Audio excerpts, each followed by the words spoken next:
That's a pretty long pause.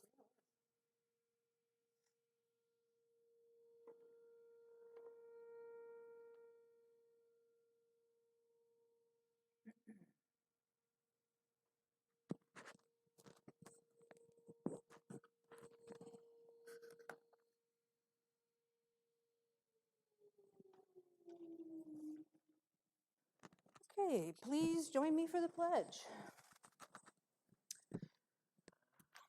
Pledge Allegiance to the flag of the United States of America and to the republic for which it stands, one nation, under God, indivisible, with liberty and justice for all.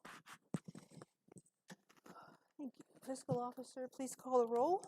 Trustee Sword. Here. Trustee Sierra. Here. Trustee Jessberger. Here. Township administrators, way down there. All right. Chief of Fire. Chief of Police. Superintendent of Roads. Constituents. Our next meeting is July 21st, 2021 at noon here at 3820 Cleveland Avenue. I'd like to make a motion to accept the agenda with flexibility. I'll second. Trustee Sword. Yes. Trustee Jessberger. Yes. Trustee Sierra. Yes. So make a motion to approve the bills. I'll second. Trustee Sword. Yes. Trustee Jessberger. Yes. Trustee Sierra. Yes. Make a motion to approve payroll. I'll second. Trustee Sword. Yes. Trustee Jessberger. Yes. Trustee Sierra. Yes. I'd like to make a motion to approve the minutes from the June 16th, 2021 meeting. I'll second. You need a moment to review them, or are you ready for the roll call? Okay. Trustee Sword. Yes. Trustee Jessberger. Yes. Trustee Sierra. Yes. And now a motion to approve the minutes from the June 24th, 2021 meeting. I'll second. Trustee Sword.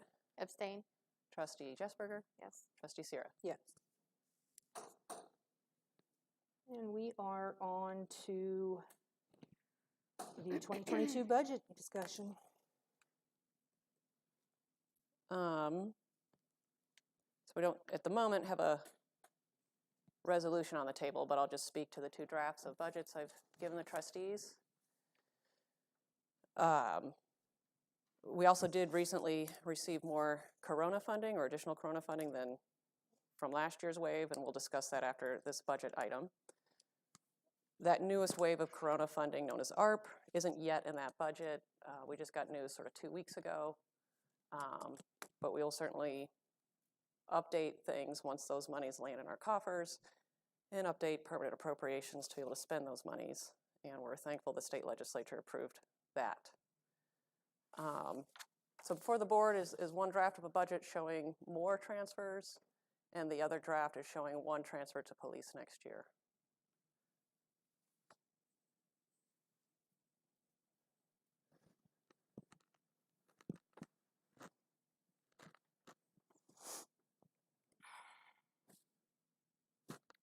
So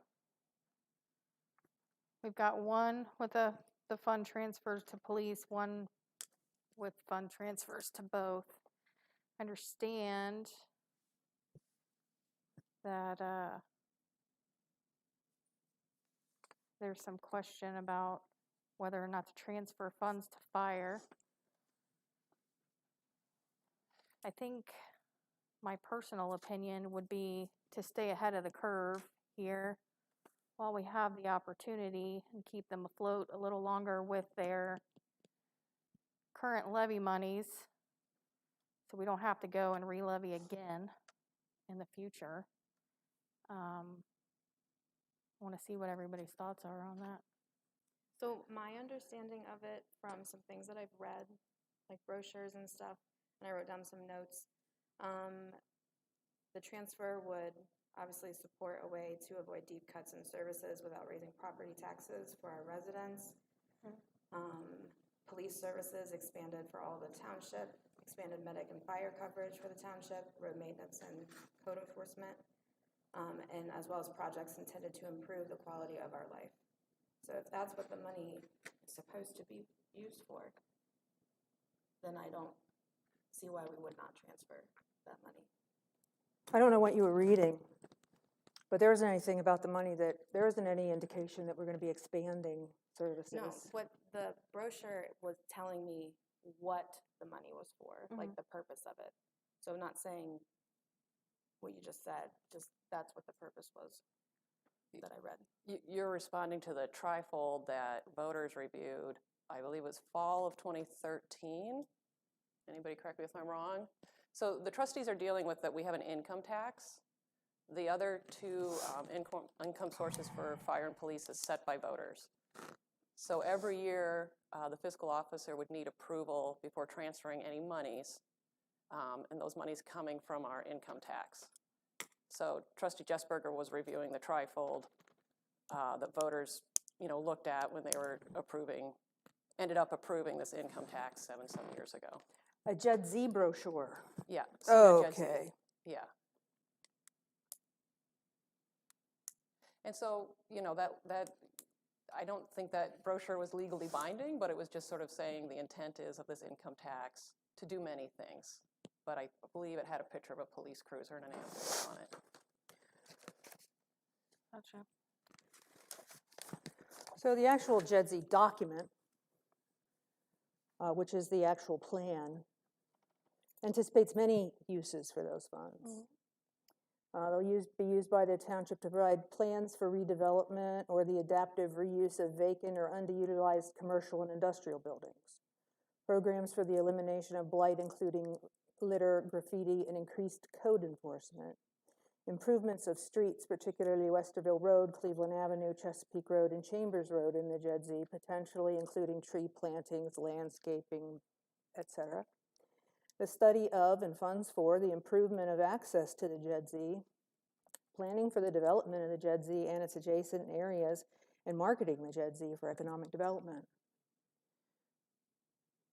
Certainly government services is a piece of economic development, but I don't want to lose track of the economic development that benefits directly the economy and our neighborhoods and our businesses.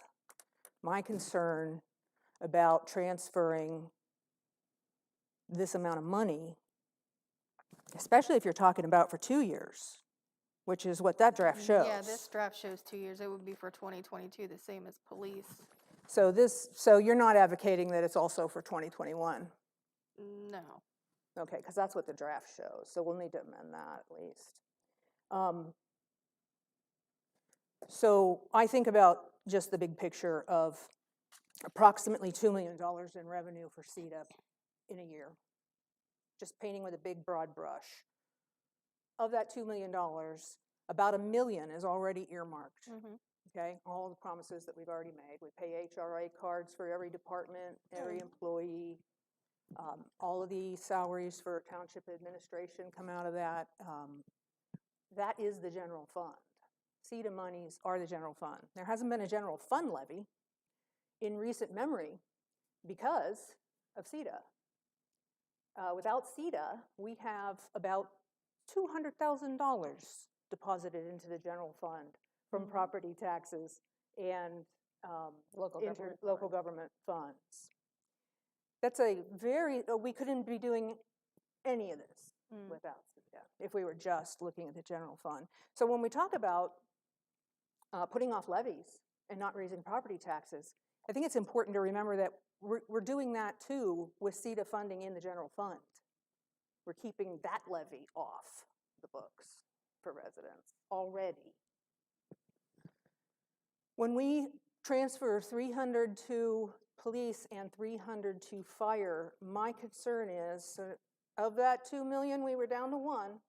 Now we're giving 600 of that away to prop up other departments. And that just means 600,000 less road resurfacing, 600,000 less economic development measures regarding Cleveland Avenue, 600,000 less for anything we would decide we wanted to do, whether it's another infrastructure thing with drainage, whether it's paving alleys and roads that we've talked about over and over again. Those kinds of things. You spend the money one place, you can't spend it somewhere else. So it comes down to what's the priority. For me, the fire levy was a promise to the community that we need it, right? We need this levy, that's what we said. And I didn't vote for that to experience that size of a tax increase on my property, to then have the board siphon general funding away such that those investments weren't going to now be made in my neighborhood. It's like a double whammy. So what does that mean for future levy efforts? Police needs a levy. They need it now. They're in a deficit. I recommended, a couple of meetings ago that we make the transfer to police. That is not the situation for fire. I understand the longevity argument, but how do we say to our community, we need a police levy, if their expectation is, well, no, because really all you got to do is make a CETA transfer. And the problem is, police budget sits at about, let's just say $1.5 million. Again, rough shot in the dark there, but there's no way CETA could support the police budget. It's a patch and a Band-Aid, but we're going to need a levy. We're going to need, I think, the credibility to talk to our community about why we need a levy.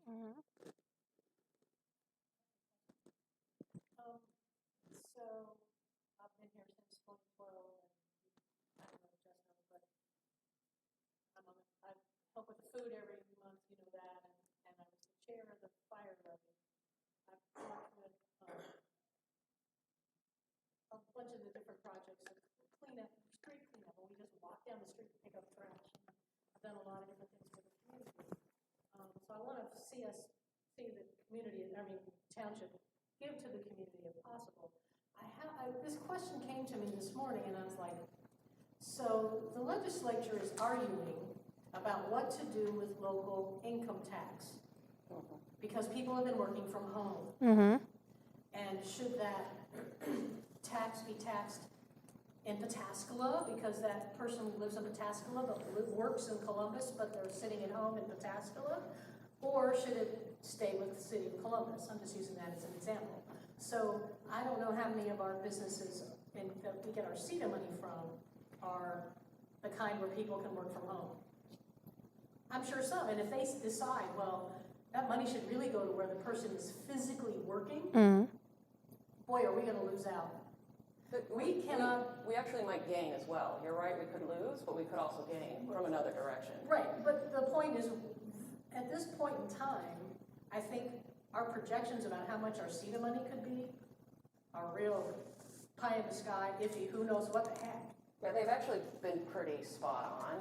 I've always underestimated what ended up coming in, so sorry to toot my own horn, but you're right about the future. Legislative changes. As far as the future goes, there is a larger unpredictability thing with income taxes than real estates. It's more volatile quickly, on top of that puzzle piece of we don't know how the legislature is going to come down on this income tax thing. Right, we don't know what they're going to do, so we could say, well, okay, we're only going to leave ourselves $400,000 this year and give money to fire, and I'm a big fire supporter. But next year, maybe we don't even have $2 million. Just because the legislature has changed things. I mean, I know you're always very conservative, and we're always like really not at the boundaries.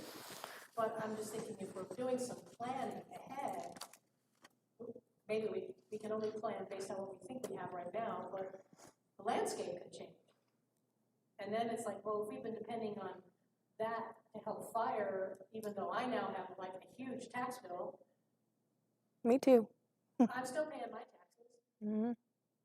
And now, well, then what about the CETA money? What if it disappears? Well, then we can't even help police and fire. But we still have a fire levy. One of the interesting things that's going on with the Jet Z is that it is flattening down. Right now, right this minute, it's not. But there's a lot of pent-up spending out there, and so we're seeing some retail bump out of that. But over time, and compared to what, couple of years ago, we have started stepping down. So, that is a thing, but it still is over time, a fairly kind of stable right around the 2 million, and projection next year is 2.3, is that? Yeah, 2.3. Last right? year, both revenues combined brought in 2.5. So 2.2 landed in the general fund, about 300,000 landed in the JEDC. I think we should be sending at least half this money on police and fire. I see them as economic development. We have been really good with the 7 years we've had this income tax. We've done at least $1 million in public works, and traditionally we did a $300,000 transfer to police and fire every year. So last year's budget, when Corona was happening, looked like we were headed towards fiscal Armageddon. So the budget that was passed a year ago showed no transfers happening this year. A $300,000 transfer was not practice. It happened twice, is that correct? When I got here in 2016, the only CETA was propping up police for a little over 150,000, and then they passed a levy. I would say it There was certainly no 300,000 ever talked about. that would be a larger math problem, and it's worth looking into, and we should do that in a committee. I'm confident. 150,000 in It 2017? was over 150,000, because that's a correction that you had to make recently with the auditor in terms of getting it kind of in the right place. But it was payroll for the end of 1 year before we got a levy passed for police. I needed help. The board had to give me approval to pay payroll out of the general fund. I'm not allowed to pay payroll without board approval. So that is why unpacking how much was spent on police services is harder, because it was paid out of the general fund. There was nothing post-audit that I needed to correct And we've done it. in regards to the board giving me approval at the end of 16, I think going into 17, because police was broke at that time. We have done it. We have looked at that. So if it's only 300,000 over 2 years, I think that's 6%, and I really think it should be in the ballpark of 25. But I'm not a voting member. That's just my opinion. Again, and it's probably, if we looked into how figuring out how to set priorities, I think, is a problem. Okay, so we don't have a process. Okay, we don't set goals. That's phenomenal when you talk about budgets. We don't look at what's encumbered and what's left, and then talk about the philosophy behind what the priorities are going to be out of that what's left. None of that ever happens. We don't discuss it. We don't have a budget process. The process is the fiscal officer tosses us a couple of drafts in an email. And then we sit here and talk about this with 4 residents, when a lot of people ought to be given input into how this money gets spent. There could be a ton of people who would disagree with me and say, no, absolutely, this has got to be money that goes to police and fire. We're never going to know. There could be a ton of people who agree with me that say, you know what, I'd really like some sidewalks, and I'd really like to talk about blacktopping, and road surfacing, and I'd really like to talk about some money directly into my neighborhood instead of padding a fund that's going to have more than $1 million at year's end. We're never going to know. So what I am going to say is that next year I want to see us in compliance with a 10-day notice for a public hearing on the budget draft. We don't do that. We're required to. We need to fix that, so that residents can see the draft, they can get in here, they can tell us what it is, their wants and desires, and we can make a more informed decision than reading what JEDZ funds are supposed to be about, or, and having some sort of priority setting kind of activity where the board says clearly, these are my priorities. So I could be wrong, but wouldn't that be the purpose of a budget committee that we used to have and now we don't have? The purpose of the old budget committee was to look at the appropriation status report, and if it was halfway through the year, we made sure that people were right around 50% of their spending. When we brought the, when we tried to bring the budget conversations in-house this year instead of the committee, what we ended up doing was having some informal conversations, department heads mostly working with the fiscal officer, you know, when necessary about carryovers and that sort of thing, rather than having them go to other sort of public meetings. The problem with the budget committee is that you're not going to seat 3 trustees there to have this conversation. Yeah, you can't. So the budget committee can talk all at once and maybe bring a recommendation, and we'll still be in the same place of what are our priorities, what do we want to do about this recommendation. I was on the budget committee, and really it was just, okay, give me your budget, please give me your budget. That was the trustee who was running it, and then, okay, do these numbers add up? All right, is this more than we're gonna have? No, okay, then let's spend it. There was no, as Jane said, no priority setting, no future, looking into the future, what kind of projects do we want to do to increase the community well-being. We have a great fire department. Do they need another $300,000 next year? I don't know. I haven't seen the numbers. They're like one of the highest rated in the state already with what they do. I mean, and the chief does a great, amazing job with what he has. I don't know if he really needs that money. That's for you guys to figure out because I haven't seen the numbers. But the committee did not do any of the things a budget committee really should do. Meeting 4 times a year didn't hurt anything. And we can never have 3 trustees at those meetings. We had only had about 6 months maybe of a full-time township administrator and the budget committee. And my imagination, the administrator could help us broker these conversations. The administrator is always in communication with all 3 trustees. He or she is, you know, juggling our 5 and 10-year hopes and dreams and needs. So it may have been clunky, but I would believe it was better than not having it. So we don't have a budget committee now. I don't understand the black and white thinking. It's only infrastructure or first responders. I believe we've done both traditionally in the past well, like really pretty even-handedly.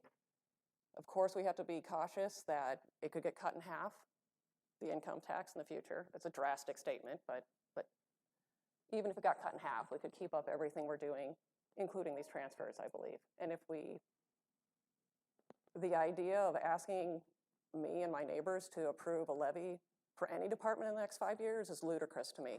And that's really what we're talking about. You're going to have no CETA left. If you think you're going to support the police for 5 years out of CETA, you need to take a harder look at the way It gave you a 5-year projection. It showed $4 million in the general fund if we continue to do the $300,000 transfers. Without the $300,000 transfers, the general fund would have $8 million at that time. The last year, And 5 we've year, never spent more than 2 outside of construction out of the general fund. the last 5-year projection that we looked at during what, police A month ago. negotiations? I'm talking about the one during police negotiations had the police in the red for a huge amount of money 2 or 3 years from now. With or without CETA. I don't know the answer either way. can It's tell not you $300,000, I can tell you Deb. it's in the red without, and it's not in the red with. Sorry? It's without. It's in the red without the CETA funding. It's in the red more than $300,000. Oh, for too. sure. Yeah, a lot. Okay, therefore, so what we're talking about now is we're talking about more than 300 every year. No, I didn't propose more than 300. I'm telling you, my budget projections, if we continue the $300,000 transfers, I believe police could make it another 5. They'll be pinching it by that point. And at that point, we would have made a levy last about 9 years. So our departments have always said, without CETA support, I can make a levy last about 5. With CETA support, 10 plus. I'm not seeing it. I'm just not seeing it. And you've been clear all along, Jane. I have been clear all along that I want to give police this money. I don't want to get lost in this piece of this conversation. I am not arguing that police shouldn't get a No, transfer this not year. at Both all. years? That's clear. It's not clear to me. You want to do it next year, but you don't want to do it this year. I want it, right, I want to do it with this budget that we are looking forward to in 2022 because we already passed a budget for 2021. Right. I don't want to reinvent that process in the middle of the year. And I don't see the reason for it. If we give 300 now, if we say we're going to give 300 in 2022, and that transfer gets made in January, police is sitting with over 600,000 in their account, and they only need 4 something for carryover. It's going to be fine. I don't think it, we just disagree. And Okay, that's fine. we've been doing both all along. I don't understand the question mark now. The question mark is, you can't, the black and white piece is, you can't spend any money. You can't spend $5 here and still have that $5 to spend somewhere else. The question is priority, okay? So for me, the question is, does fire need it now? And my answer is no. When I got here in 2016, police needed it now, and my answer was yes. And police needs it now, and my answer is yes. But it's not. Your answer is yes for Others next year. need- I'm sorry to interrupt you. Deb, They it's need- because you make a transfer in April instead of January. If we we've always, approve a transfer in January, those funds will be there, and there'll be plenty of carryover for police in 2022. it just gets confusing when you say now because you actually mean next year. And as I told you on the phone when you were like, yeah, I saw your email. My thought is you do the transfer in January instead of April. The reason I do the transfer in April is we wait till first half real estate and we get past Tempa Popos, and we just did it in the spring the previous 2 years. Yeah, It but we hasn't don't happened. have to. We don't have to. We don't have to do lots of things. We don't have to train our police forces. If we don't do these transfers, we don't have funding for those things. I don't want to argue about how great our police department is. We all agree that they are above and beyond. But I have to brag that we have ammunition for a year. Most departments don't right now. If our department didn't have the funds to secure extra ammunition, we wouldn't be able to meet this year's training requirements. This is why I want to make a transfer earlier than April so that when the money But is you don't needed wanna in do the it this first year. quarter, it is there. You don't want to do it this year. There's no reason to do it in January if we do it this year. There's no reason to do it this year. I believe Because I can do it greatly so. in time for the crunch of the carryover in I'm the just first saying quarter. he needs it in both, and there's nothing wrong with that. This isn't a surprise, this is forecasted, and to not be spending at least 25% on your first responders is disparaging. We can continue to disagree over the finer points. I'm not trying to say that police shouldn't get 300. This year you are. You're saying they shouldn't I this year. said that last July. I know. Yeah, we had that conversation. I know. I'm that just was saying that budget. the clarity is That so decision important. got made. That clarity is so important. If we had passed a budget that showed this existing funding, maybe our property taxes wouldn't be this high right now. You're saying we wouldn't have needed a fire levy? We wouldn't have needed as much if the board supported continued CETA support. That's the reality. No way. It's okay, it's manageable for now, but if we don't continue CETA support, we're going to the voters, and I know the voters are going to say no. Maybe future wealthy people can afford it. Well, that remains to be seen. We're going to have a heck of a time going to voters at all. Correct. If we keep We all setting- agree about that. We keep setting this precedent of just, CETA bailouts and CETA and Jed Z doing nothing for economic development except, going to first responders. So Only 25% at I don't know where most. you're getting, where you're getting the 25% when I just did the whole $1 million thing there. It's 600,000 out of the million that's left. That's 60% of that million. 2.5. CETA has brought in 2.5 in the general fund. Last That's year not was what the projection 2.2. is. That's not what the projection on this piece of If it was paper is based on right last now. month, we're going to get 3 million this year. And we know that this is not a common time. It's not a common time, and what a You great know what? problem. If you want to speak as a resident to the issue, please do. But I would like to end the dialogue between just you and me at this point and see how the board wants to proceed. I think that this is the opportunity right now, today, to continue with a forward momentum that's positive. So just knowing how society is, not just in Columbus or Franklin County, but everywhere, I don't think that this is a risk that we should take to just not transfer the money. I mean, that's why when I sent that email earlier asking, like, has anyone actually talked to the department heads to see, like, what goals or plans they have in the future? And they all do. So to do what I think is right in the best interest of the residents, because that's how I should be voting, is we do this transfer. I agree. I just think that there are residents out there who will say to you that you can do me a favor by resurfacing my road more than you can giving the CETA money away. So We're not gonna giving all convince of the each other. CETA money away, though. We're not going to convince each other. I want an opportunity to vote on a draft that does have a transfer to police, because I'm going to have to vote no on the other one. Okay. And I would like that opportunity. So I'm going to make two different motions. I'm sure I'm going to get voted down on the transfers. And we can agree to disagree and move on. Does that sound like a plan?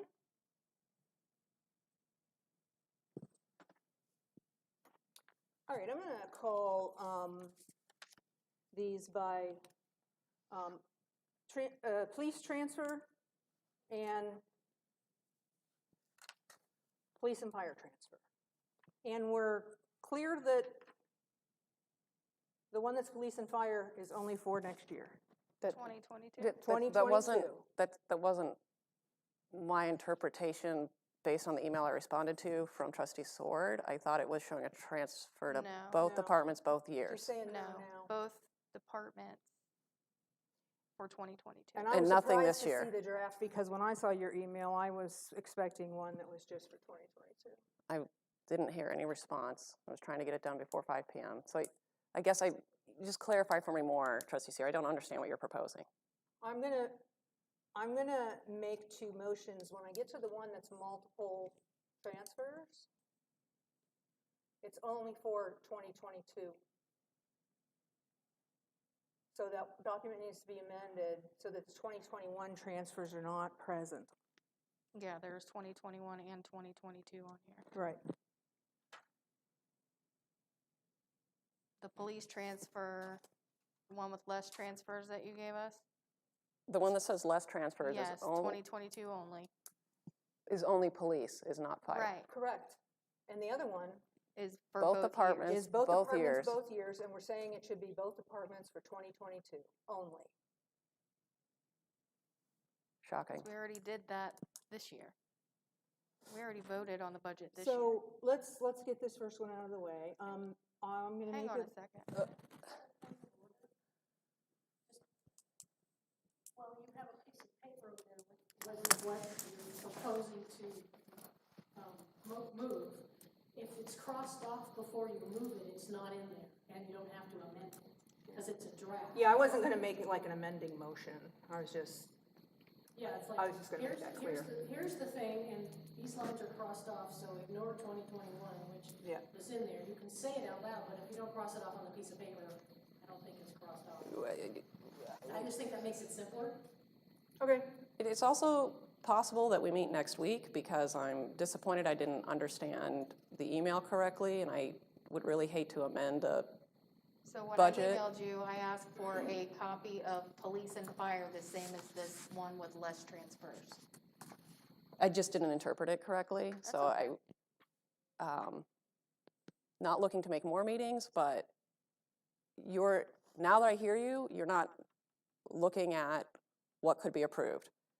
It would take me 5 minutes to print that up. We could come back to this after your last executive session. That's okay with me? That's fine with me. Okay. All right, I think we have a way forward there. Let's turn to number 10. And the discussion of the ARP funding coronavirus state and local fiscal recovery funds. It comes under the American Rescue Plan. And I think everybody, if you're on the list, did you get a legislative alert just in the last day or so with a whole bunch of information on this fund? Yep. If no one has that, just let me know and I'll forward to you. But so there's a lot of possibilities, and I just want to make sure everybody gets a chance to wrap their brain around that before we start talking about how we want to prioritize those funds, okay? Because a lot of things are possible. The fiscal officer is going to need to do a couple things right away. There's a portal by which we have to kind of apply to get those funds, and that has to happen. There's the possibility of if we show that there's a loss in revenue due to the timing of the virus, like by comparing revenue to past years, and also or a formula that they're giving us of about 4% or so, that it could be either one, whichever one. So we might just be able to say some of those funds go into these couple of funds that have lost some revenue due to this time. There's things that we're already doing, like it can augment payroll, it can help out, our first responders in those sorts of ways. But there are also, and I think it's really interesting, ways to directly give aid to the public. We can absolutely give money to, and they ask especially, folks who are impacted, low-income folks and stuff like that. We can actually consider doing stuff like that for our residents and for our businesses that were impacted. Can we do that, not being a home rule township? I believe so. We will double check as part of our process, but I think because it's a federal law, it's a go. That's going to be my guess at the moment, but we'll be for sure to check it out. But I think the first step is that everybody just reads the document, and it's got a lot of sort of examples that are possible, and that'll at least give us a starting place to have that kind of conversation about what we feel comfortable doing this way or that way. That's all I had on that. Deb, did you want to say anything about the ARP thing or anything from your I believe it's estimated about 220,000 this year and another 220,000 early next year, I believe. They don't know if that's going to land in our existing Corona fund or we have to make a new fund. It's over two. No, it's over two parceling, so it's about a total of 440,000. Last year we spent, or into this year, used about 60% of our potential funding. We sent back about 187,000. And we can do better. We can do better. There was there was rules at the time saying if you're not encumbering this, you have to give it back to us by the end of the year. Yeah. And then at midnight they were like, just kidding. Literally, maybe not just kidding, but it was a moving boat quite a bit in a rocky sea.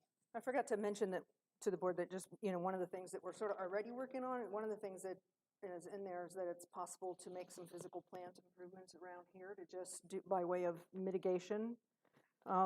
And so looking at things like our touch pads and potentially decreasing that sort of hand-on-hand kind of contact around public buildings is another possible use. And so department heads are kind of already working on some ideas with that particular piece of it. Like key cards or something like that? Excuse me? Like key cards or something like that?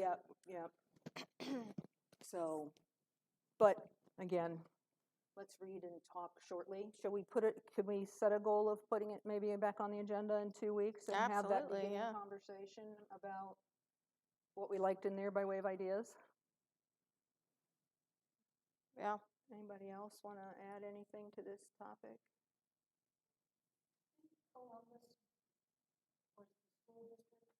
Somebody was giving code cards to using the coronavirus funds to give bus passes to somebody. I don't remember the details.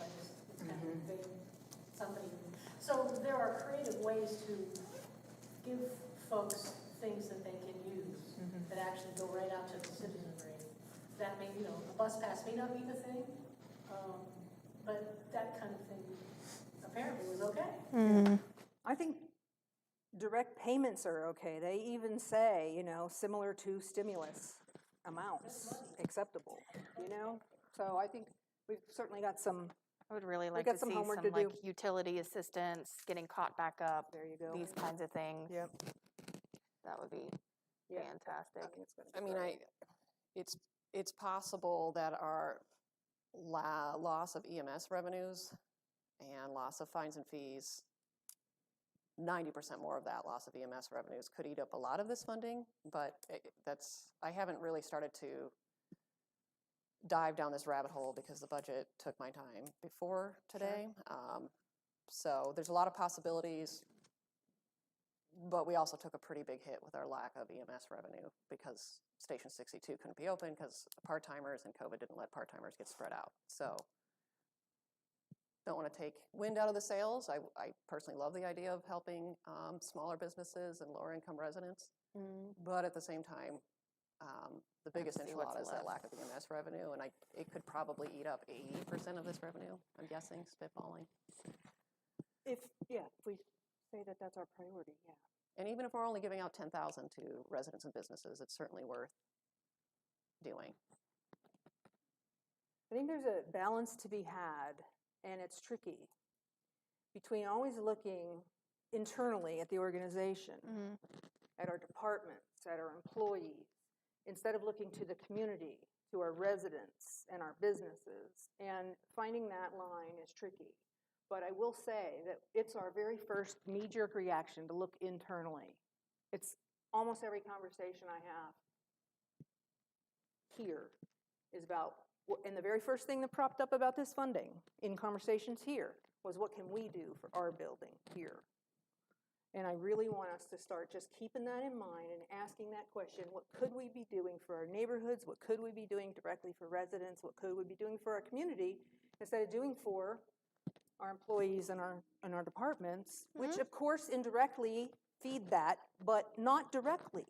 I mean, in the way that we're talking about with this kind of aid. So I'm just tossing that out there. It's a tendency I've noted. Okay, committee reports, team reports. So, during our June 25th produce market, we distributed 5,000 pounds of produce and 24 Narcan kits to 128 families. Our next produce market is this Friday from 4 to 6 p.m. Drive-through style as usual. Enter at Elmore and Cleveland Avenue.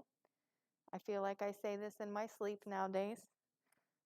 Follow the hot pink signs down Brandon Street through the back way. If you're a walker, a busser, or a biker, you can come to the front of the fire bay. We will serve you. There are no income or zip code restrictions required. Do we know if we've gotten gun locks yet for? No gun locks yet. Hopefully soon. But we look. I seen that.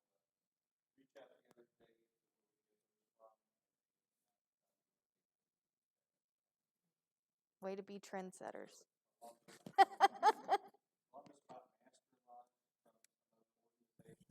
I seen that.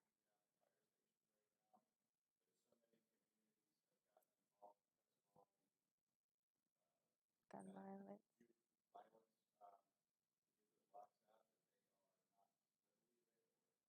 Back order 2.0. That's like the motto of this year. So we look forward to them coming in. We will keep everybody updated as to when we will have them again. But like I said, 4 to 6 p.m. We are always looking for volunteers. Anybody's welcome to come volunteer. All of our volunteers are in masks, so no worries there. And we'll see you then. Anything else? I'm just going to thank Mr. Huffman and department heads in advance of some of his motions here. By way of just sort of a building committee update, we've done a lot of due diligence around getting flooring quotes. And the department heads have been putting up with us parading through their area and bringing in multiple companies. And Mr. Huffman's been doing a lot of the legwork on that. So I'm just appreciative to everybody that we're finally able to have some clarity about that at this point. At least have reached another step in the process. So. So based off that, the first request is for a PO not to exceed $65,000 payable to Floor Systems and Design for epoxy and full broadcast flake system. Includes cove base from line item 4101-760-730. So moved. I'll second. Trustee Sword, Yes. Trustee Jesberger, Yes. Trustee Sierra. Yes. The second one is a request of PO not to exceed $40,000 payable to America's Floor Source for tile in the lobby, public restrooms, community kitchen from line item 4101-760-730 and 1000-760-740. So moved. I'll second. Trustee Sword, Yes. Trustee Jesberger, Yes. Trustee Sierra. Yes. Yeah, so very shortly after the building was dedicated, the LVT, linoleum vinyl tile that was laid everywhere started coming up due to moisture in the slab that was trapped there during construction. It started well within our warranty phase, and we're going to have an argument with our contractors, but that process has gone on and on and on. So we are going to move forward and then have the argument about the reimbursement piece. All of the vinyl tile in the building needed to come up. And there's still moisture trapped in the slab, and we get very high humidity ratings, so we can't put the same thing back down.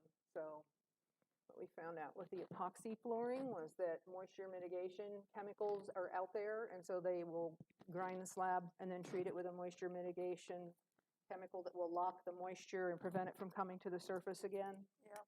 So that when we now put the epoxy on, and by that we're talking about the material, you guys, everybody's seen it in like auto shops and stuff like that, where maybe it looks like gray paint, it's got blue and black and white flakes sprinkled in.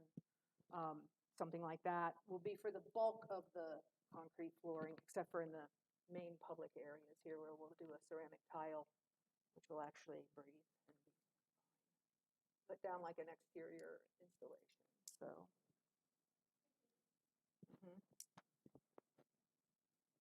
Mr. Huffman? Item number 3 is a request a motion to authorize an abatement for 942 Chambers Circle, parcel number 130-001626, case 376. This is for the abatement, control, or removal of vegetation, garbage, refuse, or debris, with the cost being forwarded to the fiscal officer for certification and charged to the property taxes. This is the second abatement for this property within 12 months. 24 hours notice will be posted to the township website by our community affairs specialist. I move that we authorize an abatement of 942 Chambers Circle, parcel 130-001626, case 376, for abatement, control, removal of vegetation, garbage, refuse, and debris. Second.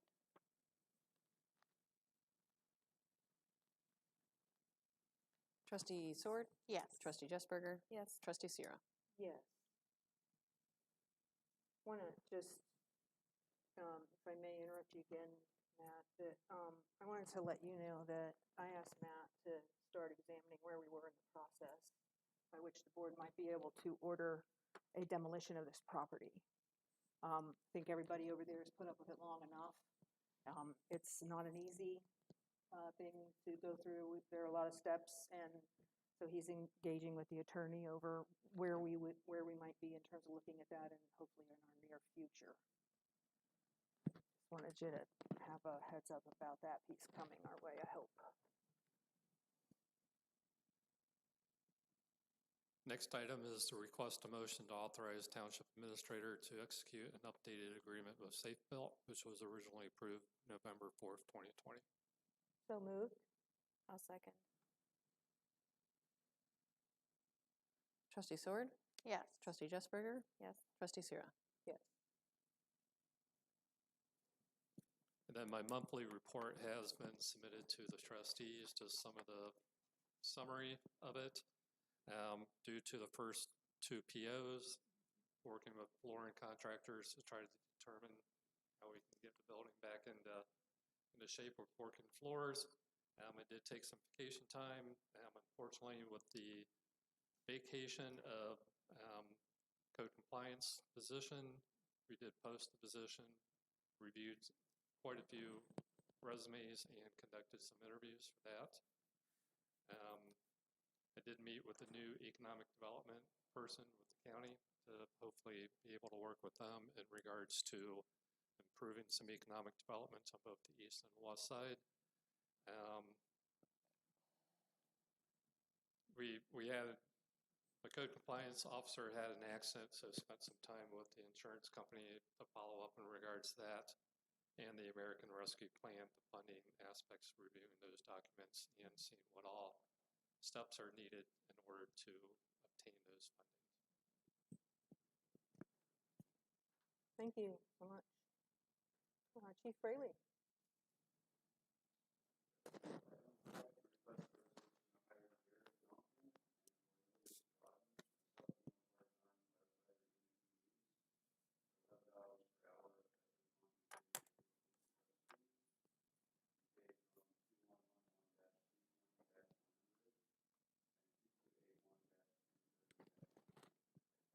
So moved. I'll second. Trustee Sword, Yes. Trustee Jesberger, Yes. Trustee Seer. Yes.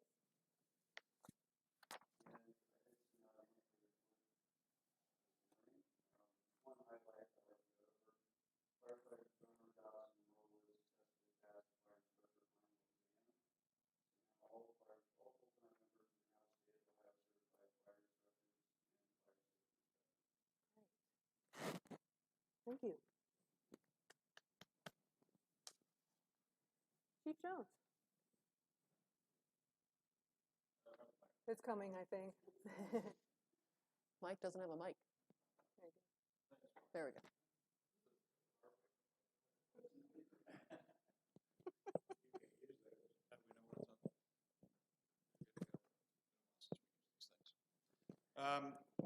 Just like to give, first off, monthly report, was sent out yesterday, emailed to the board. Touching topic on that monthly report, Clinton Township last month had 4 shootings, 2 of which were teenage girls at Northern Lights, another gentleman in front of the liquor store, and down the Oakland Park area.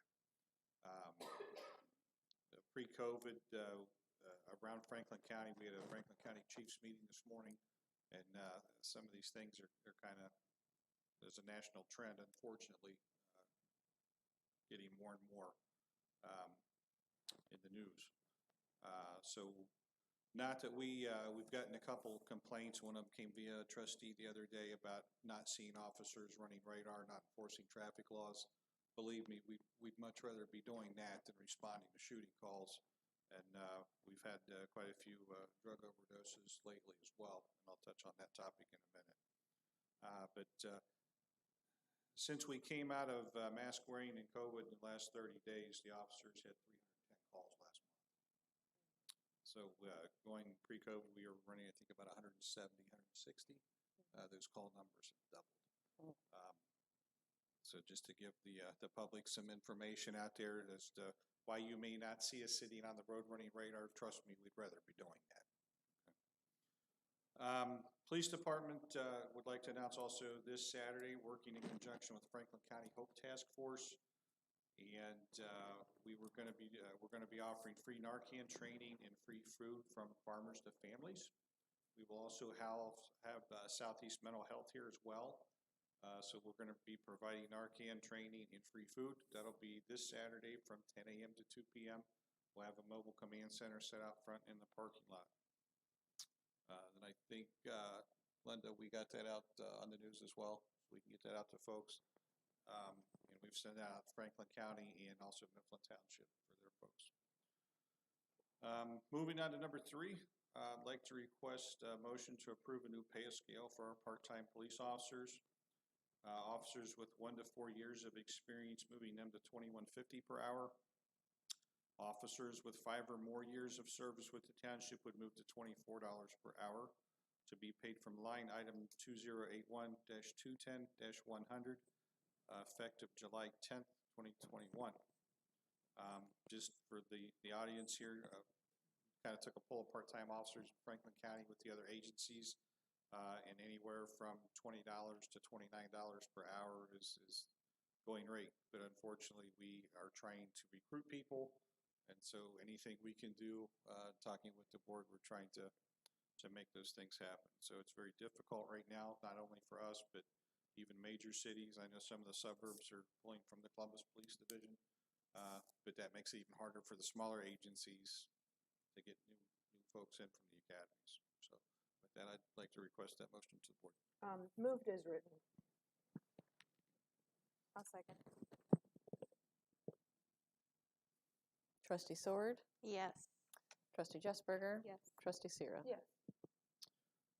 Item number 4, just requesting resolution accepting resignation of part-time officer Matt Lease. Matt has accepted a full-time position with the City of Worthington. That'll be effective July 19th. So moved. I'll second. And we do have a couple, gotta get the roll. Do the roll call, sorry. go ahead. Trustee Sword, Yes. Trustee Jesberger, Yes. Trustee Sierra. Yes. I would also like to send my well wishes on your new adventure. So and then just the last bit of information, past weekend, folks saw a lot of cars out in our parking lot. I'm kind of proud to say we did a kind of a Franklin County-wide township training here at our township hall. We had over 78 police officers come in for legal updates training. Covered topics from handcuffing pregnant people now, which we don't do, and also the new bail reform that took effect July 1st here in the state of Ohio, especially here with Franklin County. Some of the things we've talked about is with the other police chiefs is with shoplifting assaults, we no longer take them to jail because they're released on own recognizance, and so they'll be issued subpoenas. So that was something new here in Franklin County that we're adapting to. Retail shops are going to see some of that come into play. One for Target, we used to be able to arrest on site, take those folks to jail. Now it's a summons. So we'll see. Getting those legal updates to the officers is very critical. It's the first time we've done it, especially after COVID. So everybody really liked the facility and the training went well. So I think going into the future, getting some of the smaller agencies like the other townships together, Brian can speak on the fire side of that too. I think we're going to have some good training moving forward with that. So thank you. That's all I have.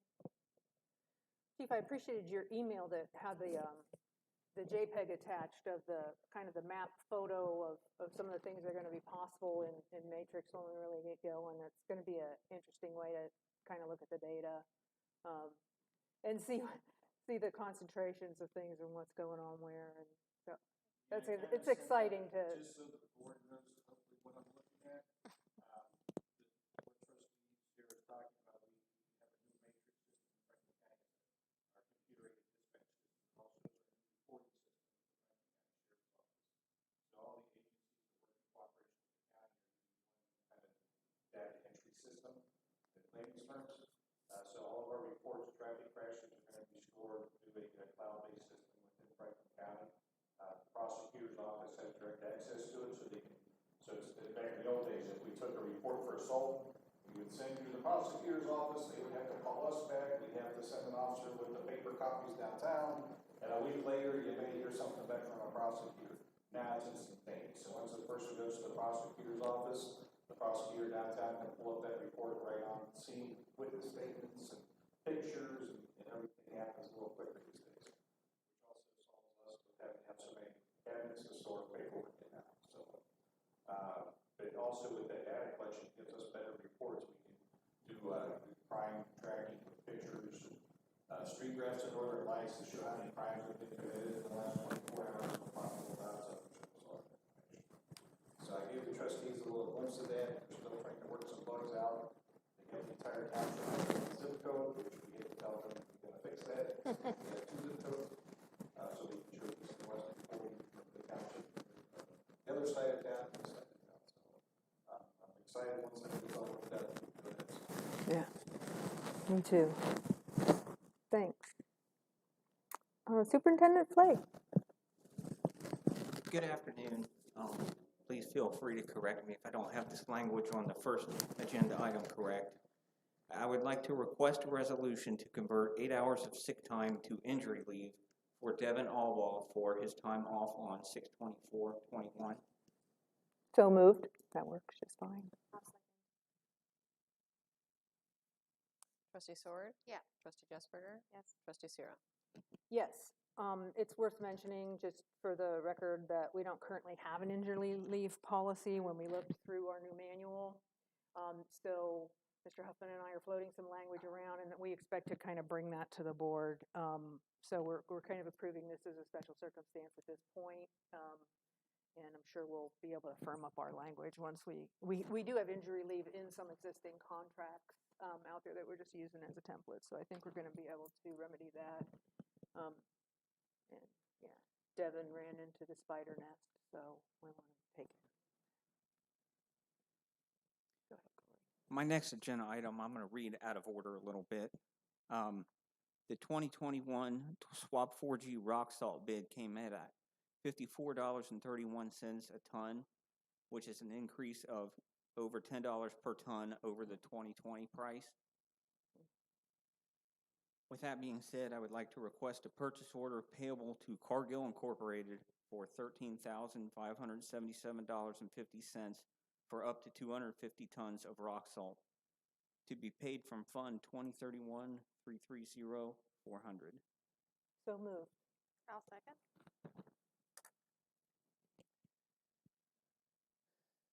Trustee Sword? Yes.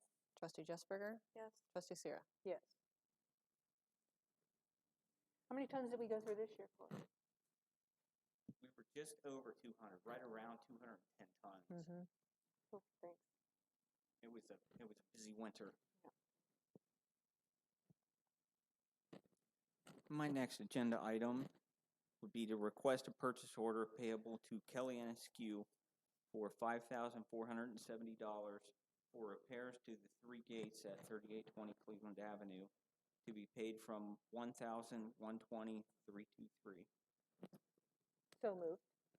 I'll second. Trustee Sword? Yes. Trustee Jesberger? Yes. Trustee Sierra? Yes.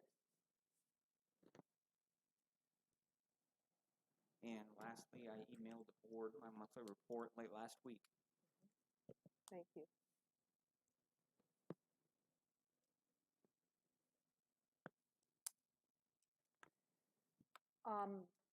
We are down to appreciation.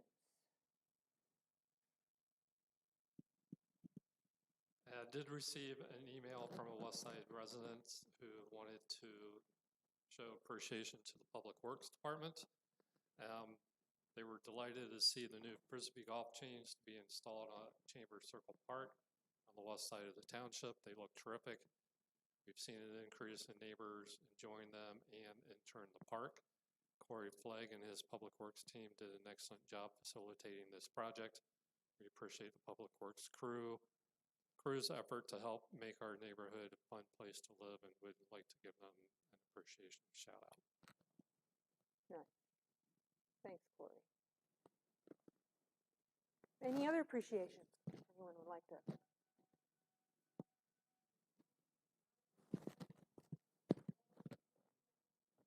Okay, what other items are there to come before the board?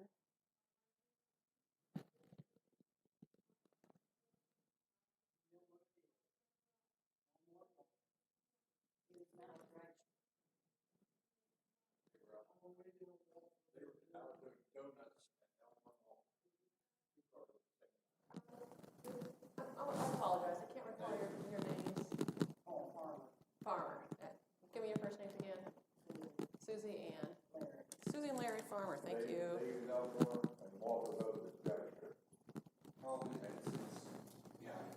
The speed bumps is just absolutely ridiculous. My doctor put me on a sedative because I can't handle it. You can't sleep at night? I'm sorry. Because I have one at my bedroom window and one at the living room. Mm-hmm. Why can't they dead end that?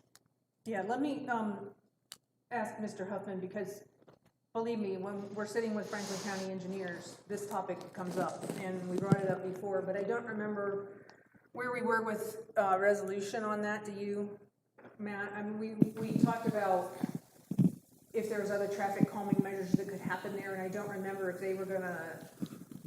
They did come back with us with a couple recommendations with additional signage, which I believe Corey's grew.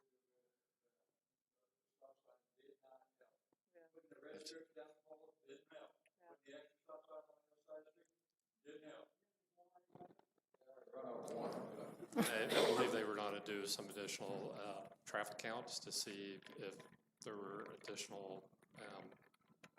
That's right, and I Things think, that now I could be- remember that I think they were gonna wait until after this was over so that they got a realistic kind of count of people on the road. We're interested in talking to them about measures like maybe narrowing the lanes that force drivers to slow down as they approach an intersection, or. Look how narrow Elmore is. I don't, all I can do is ask the engineers what their recommendations are. I'm not an expert in it. What do you want to see happen? What do you want to have happen at the intersection? Need that street light back up. It was better when the stoplight, the red light was there. The only thing we had to listen to then is music. Do you remember, did we look into that a year or two Yeah, ago, so to it the was cost? The county had removed it after a study saying that it was not needed, and it was like $250,000 to put traffic light back in there. Yeah. If not more. Yeah, I knew it was big. I couldn't There's some remember the number. maintenance manual engineer's office uses to determine the appropriate mechanisms, if you will. And I think with streetlights, it requires a certain number of cars per day, traffic per day. Did there used to be a stoplight? Back in the day. Long ago. Like an actual stoplight or like the red blinking? No. It was an actual stoplight.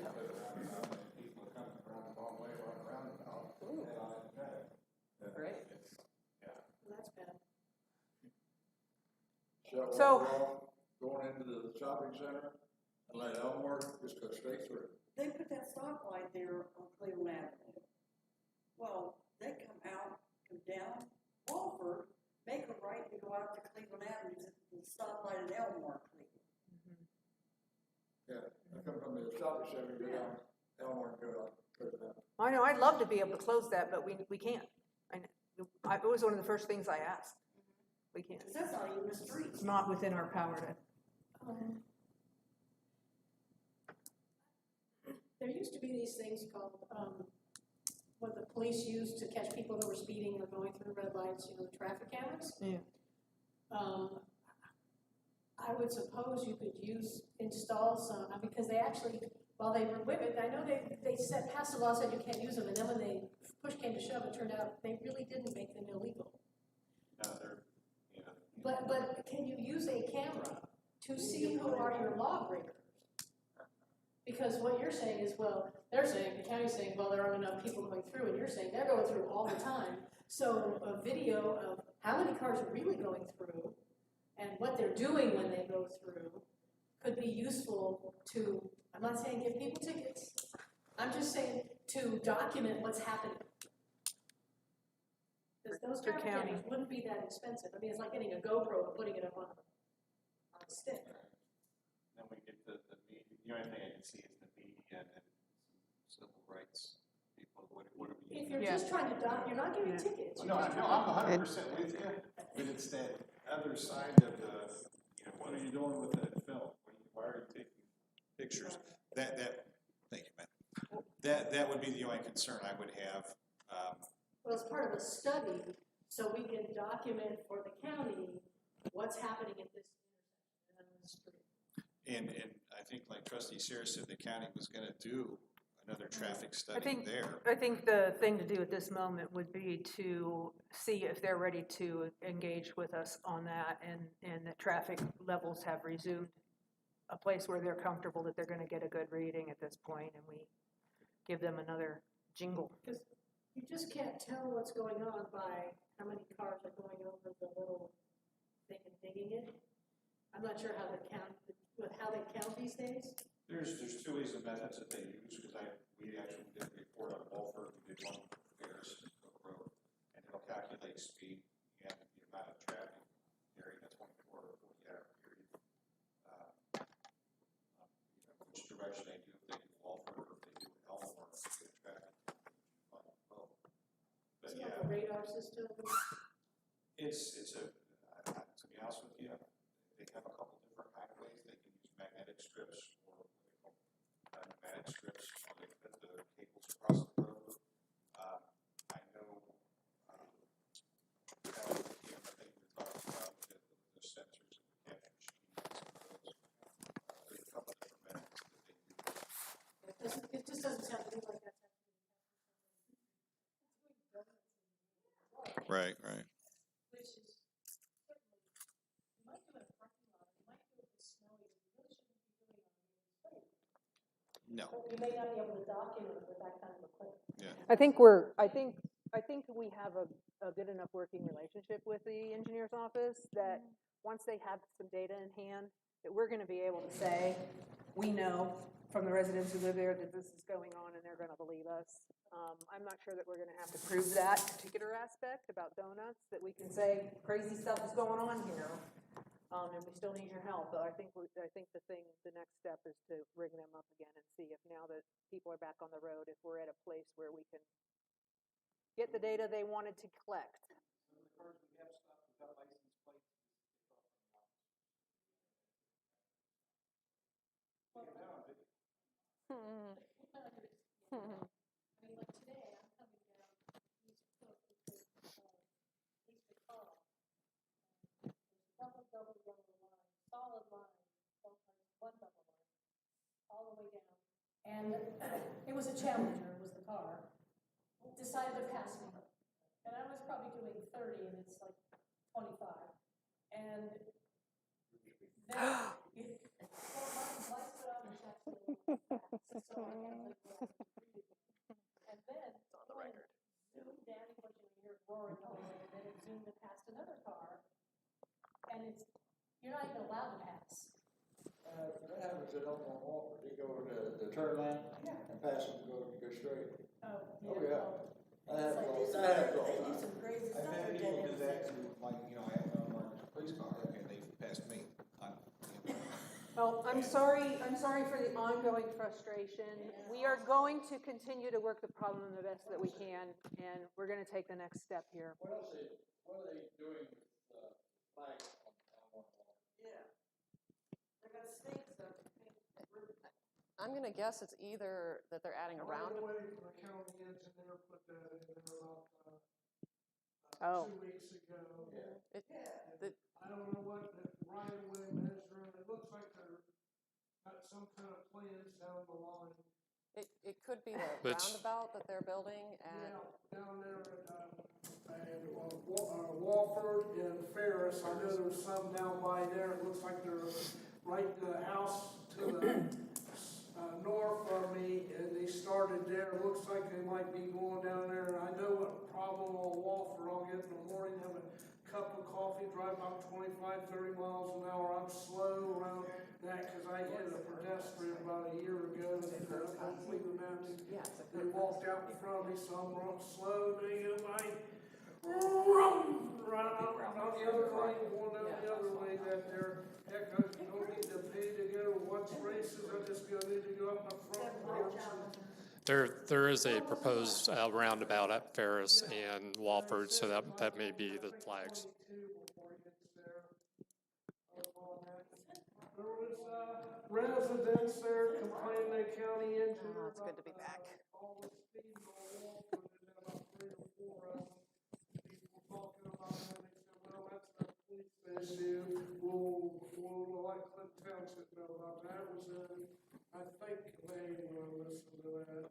Okay, friends, we're gonna go ahead and move on to our next. Oh, I'm sorry. Okay.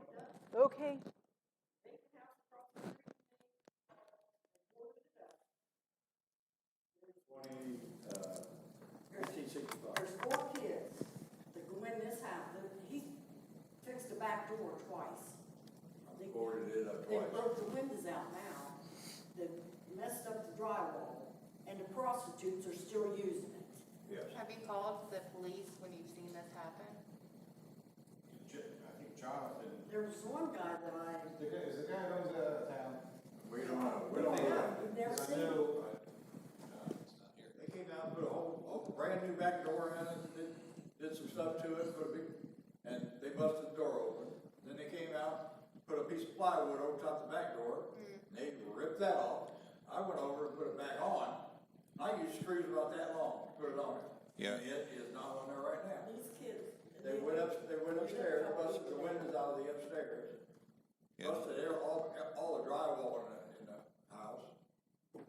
What's the address? They go in there all the time. Yeah, I read one. 1965. Yeah, 1965. I had called Mr. O'Connor, the former code enforcement officer. I called him twice. He had contact with the owners somehow, kept telling them. So they were supposed to have come back out and secured that house. If they can't secure it, we need to do an abatement on it. They came out. Okay, we'll get it on the list. Gutted, put just a lot of stuff out of it, and then they put the wood up. Yeah. Kids stuff is going in there. That's on the outside. It's actually the third house from the wall. 1965 Elmore, right? Okay, what was your other topic? And what about their open park in Westerville? That's, all those cars, those trashed up cars, that's ridiculous. I've had several friends say, how can you stand this trash around, you know, it makes your property look bad. When Maynard had it. when I worked for Randy Maynard, he owned that, we had the junkyard in there. We had 3 cars sitting out there on a trailer, hooked to a truck. Code enforcement came along and said, you've got to move that. That's the only thing we had sitting out there. Only thing we had sitting out there. The only reason I had it sitting out there is I was just waiting to put it back in the garage. Now, there's probably 30 cars sitting there. You look like you had something to add on this one? Well, is that Ennis and Cleveland? The south, Oakland and Weston. southwest corner. And, well, right across the street too. In front I of, think that is, that's definitely. is that in front of the old shot scene building there? Yeah. Well, that's jumped down through there too. Your Yummies Donuts. Think of Yummies Donuts. This is the old, lumber company, it's a auto parts and repair shop and a little bit of everything right now. Car lot. Whatever. I'll take a look at that. It's the Well- it's southwest corner. You will get it on the list. Our new person's gonna be walking into a full agenda. Okay, all right. I'm gonna make a motion to enter an executive session pursuant to ORC 121.22G to discuss the appointment, employment, promotion, or compensation of public employees.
clarity's sake, I'm gonna make a couple motions. I'm gonna call one with a transfer to police only, and I'll call one with a transfer to both police and fire. Okay. That's clear. Excuse me. So I'd like to make a motion to approve the document showing a transfer to police only as the tax budget for 2022. I'll second.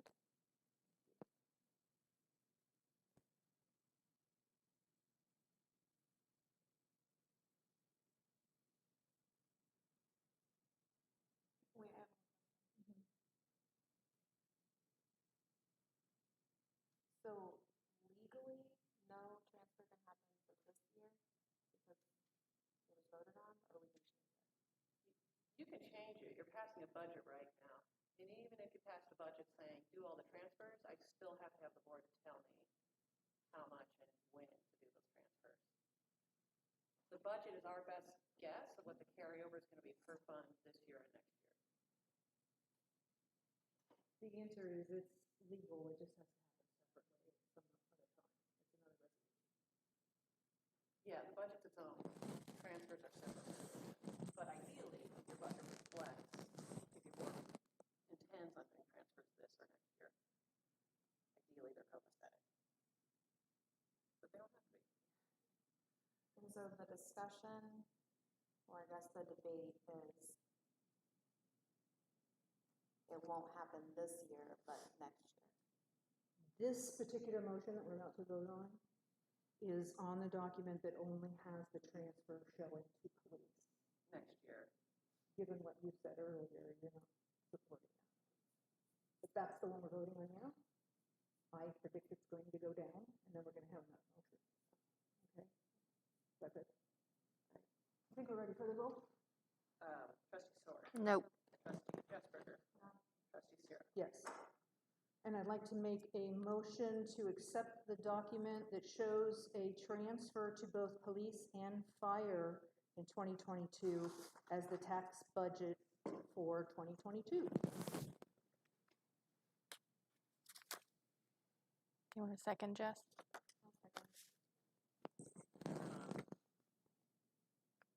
Transfer to police and fire next year, not this year.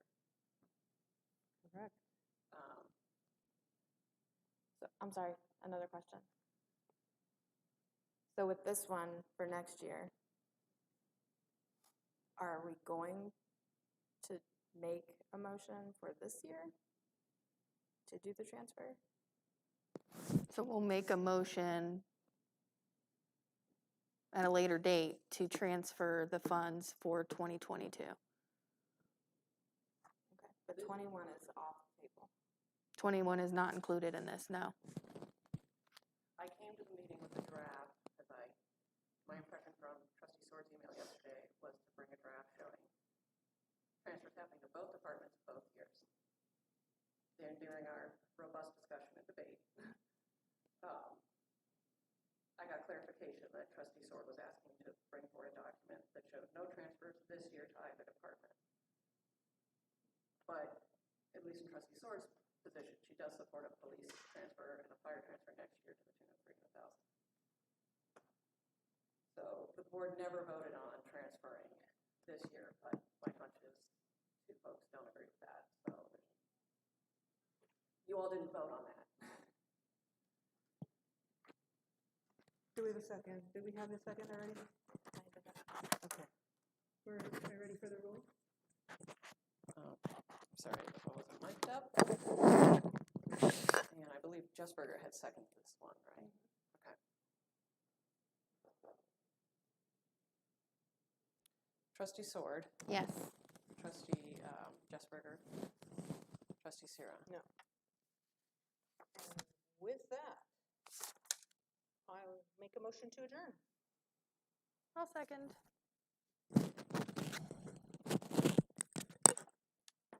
Thanks, everyone. Stay cool.